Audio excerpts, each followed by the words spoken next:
It was just another Saturday night. He strolled along in a genre he couldn't escape from. Trapped in pages and words filled in the blank. His lips touched the rim of the glass, drinking to forget. The curtains are closing, and soon the spotlight will fade. Drifting into the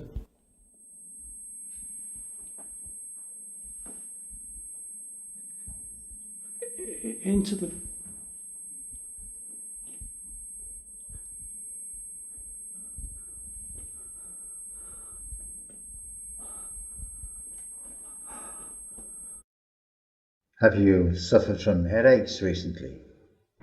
Yes. Every now and then. Are you keeping hydrated? I try to drink as much water as I can. Water's good for the memory. Are you sleeping okay? I'm currently writing a novel, you see. I tend to stay up late at night. It's irregular. Are you suffering from stress? Well, work can be stressful, yes. I suggest we do an MRI scan. That really necessary? Able to help us to understand the situation. I see. Are you married, Roy? No. I was. My wife passed away a few years ago. Might I ask how she died?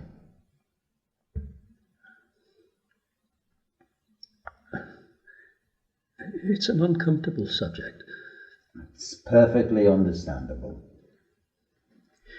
I have a son. He works away a lot. If you can, bring him with you next time you visit. Right. Sure.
Look, I know you don't want to be here, but it's for the best, Dad.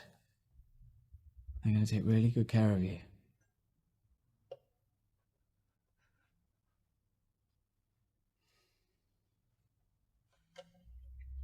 Time is a delicate mistress. Our lives are sculpted in our hands. It's choices that make us who we are. Which choices will you make? I question the ones that I have made. It's a scary thought, but fear motivates us. I'm suffering from a disease that is robbing me of my most precious possession.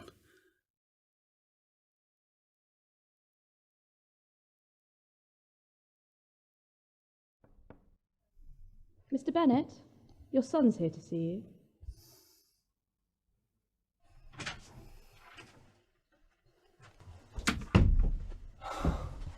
Come on. Thought you'd be ready. Got a nice day planned for us. Oh, I'd better go and have a quick wash.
You've got something really special here. I'm sorry. Do I know you? It's me, Dad. James.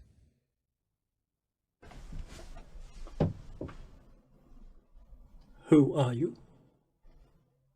I'm your son, Dad. No. No, no. You're trying to confuse me. I'm sorry. Who are you? It's just that I forget things. You knew me when I was growing up. We used to live on the same street. You were like a father to me.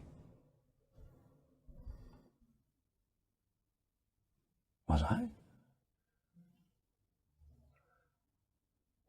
That's very nice to hear. You must have been someone very special. Yeah.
Ella había sido una de las seleccionadas por este proyecto, habíamos visto que su caso podía ser interesante e hicimos una búsqueda de las canciones que ella había bailado cuando era joven, ¿no? Y que ella había incluso sido protagonista de muchas de ellas.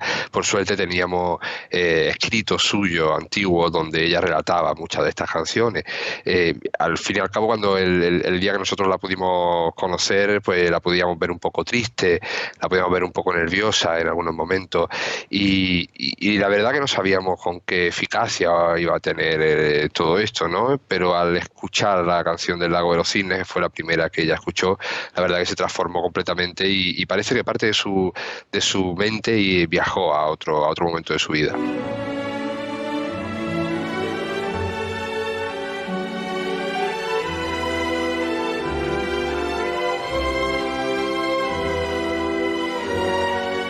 La ciencia ya ha demostrado que efectivamente hay ciertas áreas relacionadas, áreas cerebrales relacionadas con la memoria musical de aquellas canciones que a cada persona le ha gustado, y estas áreas cerebrales están menos atrofiadas que otras partes del cerebro en ese tipo de enfermedades.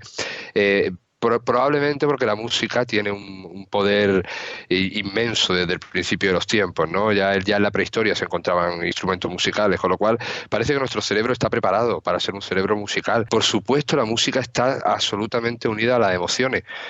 Nosotros también decimos que es importante la música en la enfermedad de Alzheimer, pero más importante todavía es hacerles sentir emociones, se sientan vivos, que se sientan ese tipo de emociones. Es muy importante porque al final las emociones se asocian a momentos de nuestra vida. Tenemos vídeos de una mujer con 99 años que había sido costurera y tenía una enfermedad de Alzheimer muy avanzada, pero al escuchar las canciones de su vida, pues hacía como que cosía, iba haciendo todos los pasos de estar cosiendo con una máquina antigua. Es un vídeo muy impactante, creemos que es muy bonito.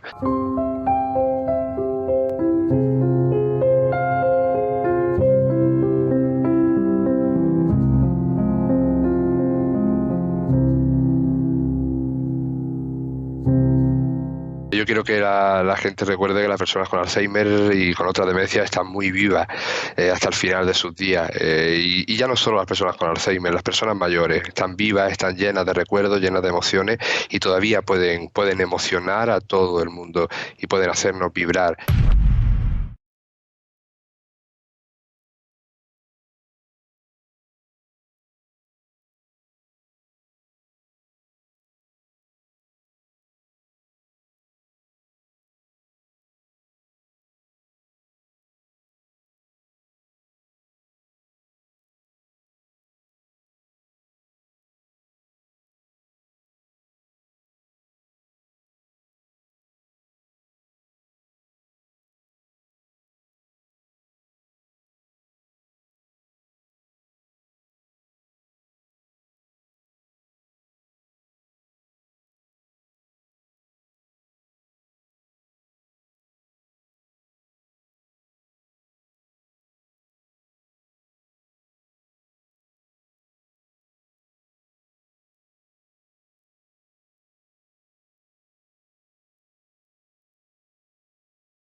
Hi everybody, my name's Kate Irving and I want to talk to you about dementia. I've spent the last 20 years of my life working with people with dementia and studying dementia.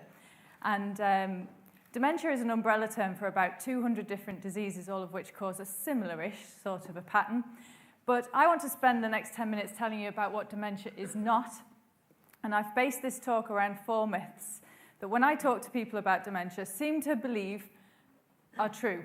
And I want to spend the next 10 minutes telling you why they are not true.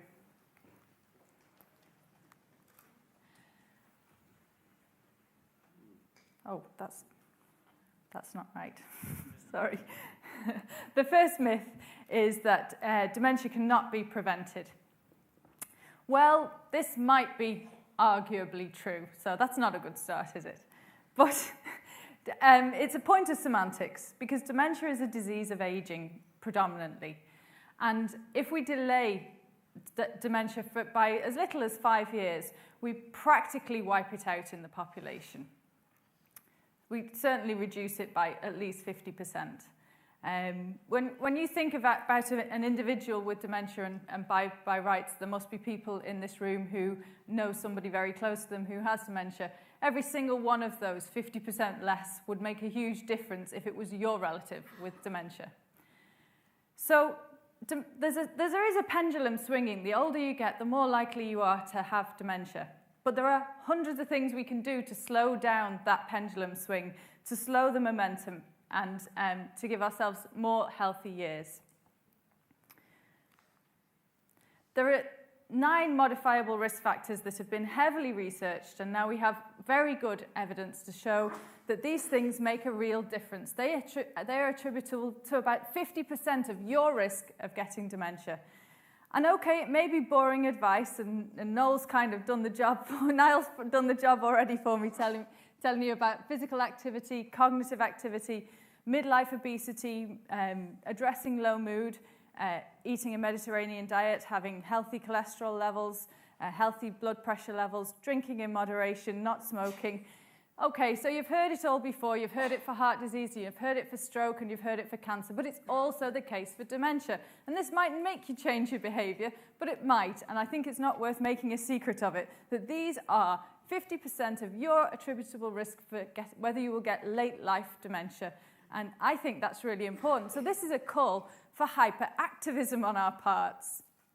There are 48,000 people in Ireland today who have dementia. That number is set to double, and nearly all of the effort to decrease that number of people will come from these 9 risk factors, from us in the population reducing these 9 risk factors. Of course, we can't say if you live this lifestyle, you definitely won't get dementia, because there are other factors as well, factors we don't understand very well and factors we're beginning to understand a little better. But nonetheless, which group do you want to be in? Do you want to be in the high-risk group, or do you want to be in the low-risk group? This picture here is one of my favourite pictures. I don't know how well you can see it, so I'll jump around a bit and explain what's going on. On this side of the slide, you've got people being wheeled up to this fountain of youth. They're sick and they're elderly, and they go into the this is a 16th century picture, so it's not a new idea that we should stay young, we should be young. They jump in the fountain of youth, and then on this side, they're jumping out, and they're feasting on a table. I'm not quite sure what that couple under the tree are up to, and the lady getting into the tent seems like she's certainly not sick and elderly anymore. This idea, this kind of docility that waiting for a cure gives us is the biggest message that I want to give you today. We can't afford to wait for a fountain of youth. We have the tools to do what we need to do to really, really reduce the numbers of people in our population with dementia. Myth number 2, dementia is a disease with a diagnosis. Well, there are 3 things you need for a diagnosis. The first one is etiological validity. This means that everybody with that diagnosis has come across a similar cause. So, for example, if I had TB, that would mean I'd come across the same bug as the next person with dementia. This isn't really quite true for dementia, because all the 48,000 people in Ireland today who have dementia will have a completely different set of those 9 risk factors that we looked at earlier, and some others that we don't know about. It just isn't true that everybody has the same cause for dementia. It's a very dodgy diagnostic criteria in the case of dementia. The second is phenomenological validity. So what this means is that everybody with that category or that diagnosis must look similar. in some way? Well, I've been caring for people with dementia as a nurse for 20 years now. And I can tell you, if you've met one person with dementia, you've just met one person with dementia. They never look the same. Some people in the earliest times of memory present with just memory problems. Some people present with mood disorders. Some people present with behavior changes. Some people have full insight into their memory problems and say, oh, I can't remember anything. And other people say, there's no problem with my memory. And then they tell you the same story again 2 minutes later because there are problems, but they have no insight into those memory problems. But I've never met two people with dementia who are the same. I'm continually astonished at the variety of different ways that dementia can look. So I would argue that dementia doesn't really have phenomenological validity. And the third criteria for a diagnosis is prognostic validity. And this means that everybody with that disease will follow a particular trajectory. They'll get worse at a fairly similar rate. And this just isn't true for dementia. At the point of diagnosis, people can get worse very quickly. They might plateau out for a good while and then drop off and get bad quite quickly. They might live for 5 years. They might live for 2 years. They might live for 10 years. And in fact, I'm still in touch with people from Australia when I worked in a memory clinic there who were diagnosed 15 years ago, and they're still emailing me. So this prognostic validity is also very dodgy when we think about dementia. Myth number 3, there's nothing you can do once you have dementia. Well, let's start with a fact. There's a lot we can do to make people with dementia worse. We can give them certain drugs. We can put them in an understimulating environment. We can talk down to them or otherwise demean them. And we know that this will make a person with dementia get worse quickly. So it is at least plausible that there are things that we can do that will support a person with dementia. Stop them from an unraveling of the personhood and a demeaning and an unraveling of self-esteem, which has an absolutely catastrophic effect on functioning. I'm not asking for cure. What I'm looking for is a championing of human resilience, that we look to ways to support and to scaffold people with dementia so that their own resilience can flourish. The fourth myth I want to talk to you about is that people with dementia can't live normally in the community. This is probably the most complex of all of the myths, and it's the one that causes the most problem for people with dementia.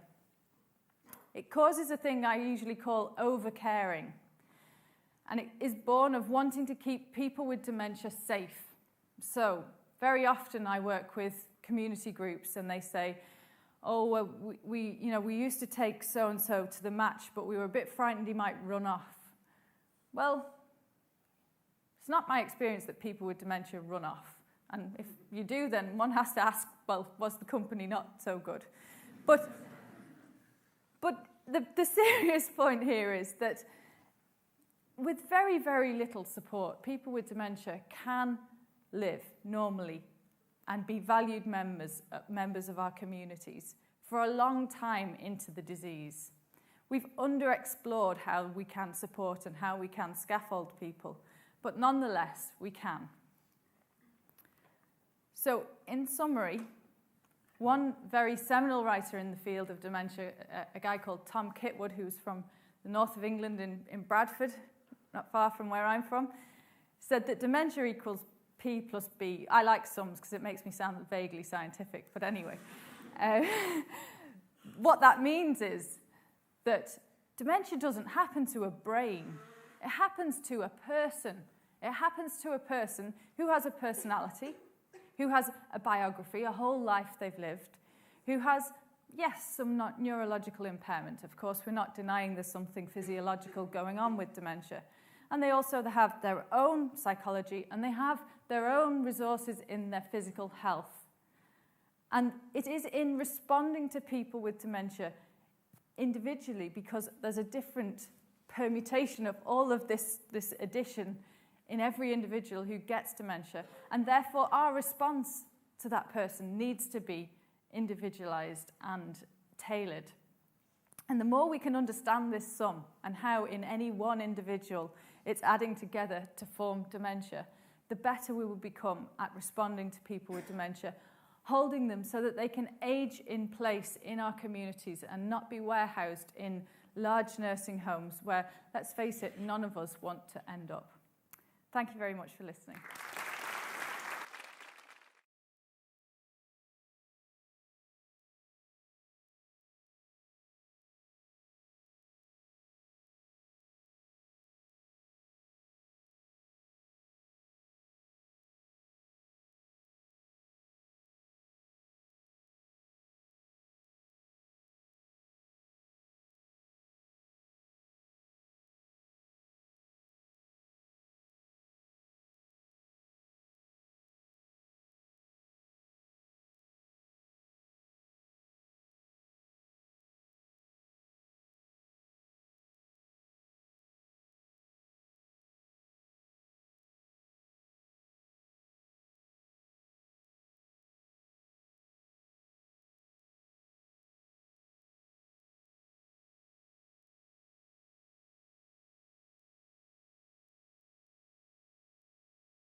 Hey there, Care Blazers. Welcome back to the place where we talk about everything dementia. Dr. Natalie here, and in today's video, I'm going to talk about the all too common situation of your loved one with dementia constantly asking to go home. Maybe your loved one with dementia lives in a nursing home or an assisted living facility or a group home, and they are constantly asking you to go home. Or maybe your loved one lives with you and they're constantly asking you to go home. Or it's even possible that your loved one with dementia is actually still living in their home, yet continues to ask to go home. If any of those situations sound familiar to you, then today's video is for you. It's important to understand that your loved one's requests to go home often have more to do with fear, anxiety, frustration, and discomfort rather than the literal translation of them wanting to go home. A request to go home oftentimes has more to do with the feeling rather than a place. So please try not to take this too personally if your loved one is living with you and they're constantly asking to go home. I know that can be pretty hard to hear, but it often is a feeling that your loved one is trying to get rather than a place your loved one is trying to get to. If your loved one's living in an assisted living facility or a nursing home and they're constantly asking to go home, that can be especially hard to hear. Making the decision to put your loved one in a facility of any type comes with a lot of effort, a lot of thought, And when your loved one's asking you to go home every time you visit or every time you call, that can be especially heartbreaking. It could come with a lot of guilt, and it can make you start to second guess whether or not you made the right decision. This is what I want you to try to do. I want you to explore your loved one's requests to go home a little bit deeper. I want you to consider asking your loved one questions like, tell me about your home. What's your favorite part of your home? What do you do in your home? Then at some point in that conversation, you're going to look for a window of opportunity to try to redirect them. So if your loved one with dementia starts talking about how they really loved gardening at their home, you can start talking about what kinds of things did they like to garden? What kinds of fruits and vegetables? What's their favorite snack? And then eventually lead them around to giving them a snack so that you're taking them off the topic of moving to a different place. Then at some point in the conversation, you can gently redirect the conversation onto something else. So you're going to look for windows of opportunity to do this. For example, your loved one with dementia might start talking about how they miss gardening. You can start asking them questions about that. What did they like to garden? What are their favorite snacks and vegetables? Speaking of snacks, let's have one and give them a snack. This approach may even give you some ideas and insights into what specifically they're missing from their home, if in fact they really are missing the actual home. So if your loved one starts to bring up how they miss gardening, this might prompt you to have an idea to bring over an indoor pot of herbs or an indoor pot of tomato plants to grow, and you guys can do that together. So keep your ears perked for anything your loved one mentions that you might be able to incorporate into their current living environment to help make them feel more comfortable. Whatever you do, you want to avoid the pitfall of trying to explain to your loved one all of the reasons why they're not at home, or trying to convince them that they are at home but they just don't understand it. Those types of things tend to lead to arguments or disagreements, and that's what we want to avoid. So as much as possible, you want to try to redirect them, explore with some questions, and then we want to try to get behind some of the anxiety and fear that might be causing them to want to go home in the first place. That leads us to my second tip, and it has everything to do with comfort. Sometimes there's nothing that can be done about where your loved one is living. Your loved one might have to stay living exactly where they are. And instead of listing off all the reasons why they have to stay there, it's too dangerous, they're a safety risk, they can't live alone, their house was sold. Instead, you want to try to focus on the emotion behind their request. Loss of control, feeling scared in an unfamiliar environment, not being comfortable. Those are the things that we're going to try to focus on here. So, for example, instead of saying your house was sold, you can instead try saying something like, you missed your home. I wish things were different, but I'm so happy to have you here with me. I like having you around.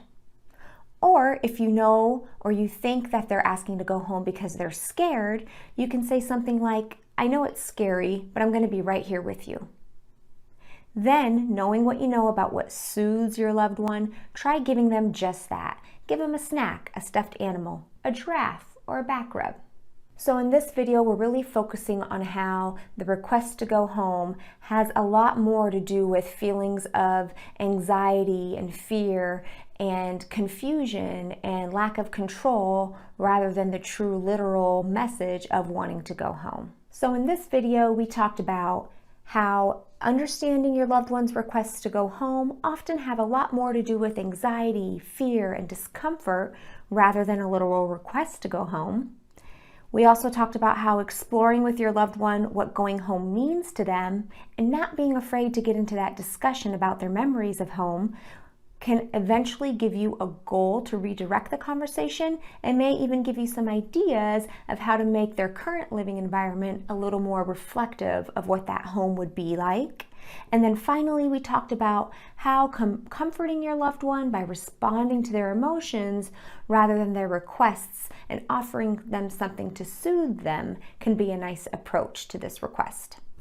Notice how none of the above options have anything to do with listing off your rationale and reasoning for why your loved one's living where they are, or for explaining to your loved one that their memory's so bad they don't realize that they are living at home. Those kinds of explanations are just going to lead to more arguments and frustration on your part. Please know that your specific responses and your approach to your loved one asking to go home is likely going to have to change with time. You might have to mix it up as your loved one's disease progresses. So just keep an open mind, be creative, and try different approaches. Careblazers, I hope this video has been helpful to you in some way. Please try not to take their request to go home personally. I know that can feel hurtful. I also want you to know that just because you've done some of these approaches, it doesn't mean that your loved one's never going to ask to go home again. Dementia, by definition, oftentimes comes with pretty significant memory impairment. So just because your loved one asks to go home again, it doesn't mean that your way of responding to them isn't working. It just means that they just might need to be comforted again. So your approach might be working if your loved one's not getting more angry and it's not leading to arguments and your response calms them down, even if it's for a little while. You just might have to continue using that approach. All right, Careblazers, let me know what you think about the video. Go ahead and leave a comment below, or if you like, you can request access to join the closed Facebook Careblazer community, where Careblazers are in there every day communicating and supporting with one another on their specific tips that they use with their loved ones. All right, until next week, bye.